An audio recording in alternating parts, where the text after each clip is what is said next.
Subscribe করুন। Bermuda ট্রায়াঙ্গেলে ঘটে যাওয়া এত ঘটনাকে বিজ্ঞানীরা দুই ভাগে বিভক্ত করে। একদল বলছে এগুলো সব আষাঢ়ে গল্প বা বানানো গল্প, আরেক দল বলছে এখানে বৈজ্ঞানিক কিছু কারণ আছে।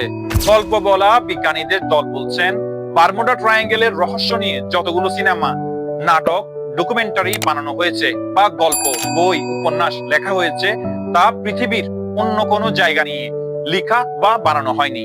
কারণ মানুষ রহস্য, এক্সাইটমেন্ট, থ্রিল, কন্ট্রোভার্সি এসবের সাথে গল্প শুনতে খুব ভালো লাগে এবং মজা পায়। যেমন বারমুডা ট্রায়াঙ্গেলের নিচে সিভিলাইজেশন ছিল, এলিয়েন ছিল, এলিয়েন এসে এখানের জাহাজগুলোকে উপরে নিয়ে যায়। মোট কথা, আপনি যদি বারমুডা ট্রায়াঙ্গেল নিয়ে সিনেমা দেখতে চান তাহলে এই সিনেমা দেখতে দেখতে আপনি ক্লান্ত হয়ে যাবেন, তারপরও সিনেমা শেষ হবে না।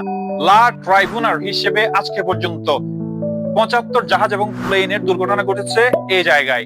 এভারেজ হিসেব করলে এরকম দুর্ঘটনা প্রতিটি সমুদ্র পথেই ঘটে।